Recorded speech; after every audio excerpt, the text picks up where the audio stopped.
Ano ang tunay na kaibigan? Pinalalabas niya ang magaganda mong katangian. Yung laging nandyan para sa'yo, kahit sa kagipitan. Sabi sa Kawikaan 18:24, mas malapit pa sila kaysa sa isang kapatid. Yan ang tunay na kaibigan. Mahirap makakita ng ganyang kaibigan. At kung ang laging nasa isip mo magustuhan ka ng lahat, baka kung sino-sinong maging kaibigan mo.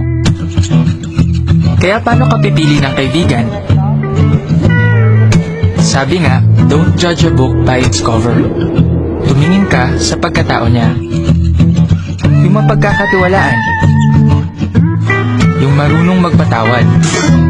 Imbis na magalit, nililimot niya ang pagkakamali. Tandaan, di baling isa lang ang kaibigan mo, basta tunay. Kaysa marami nga, fake naman. Para makakita ka ng tunay na kaibigan, kailangan mong maghanap. Baka magulat ka, nandyan lang pala sila. Kailangan lang maging bukas ang isip mo. Pero wag carbon copy mo lang ang pipiliin mo. Pwede mong maging kaibigan yung iba ang libangan o talent. Pwedeng mas matanda o mas bata kaysa sayo. Iba ang background o kultura. Ang dami mong pwedeng maging kaibigan.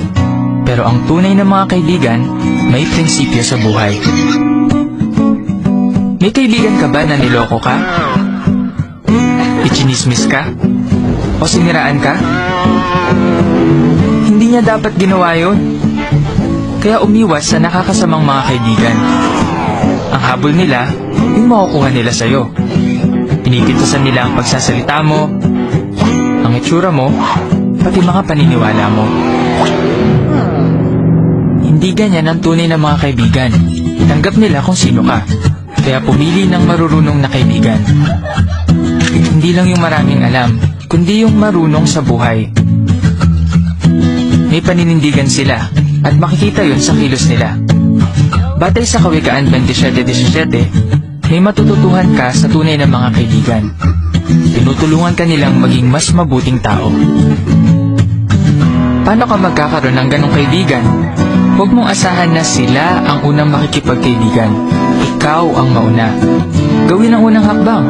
Makipag-usap ka. Oops, kailangan mo nga magsalita. Pero hindi puro tungkol sa sarili mo. Tanungin mo sila. At makinig ka. Makinig na mabuti.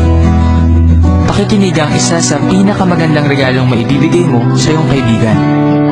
Ano pang gagawin mo? Kailangan mong magsikap.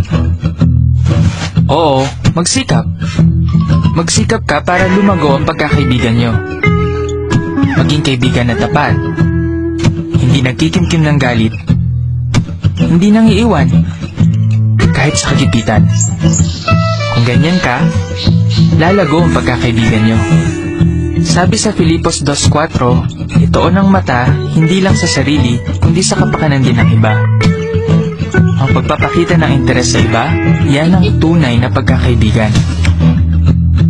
Alam mo, marami ka pang makikilala. Nasa sayo kung sinong pipiliin mong mga kaibigan. Maging matalino sa pagpili. Pumili ng tunay na mga kaibigan.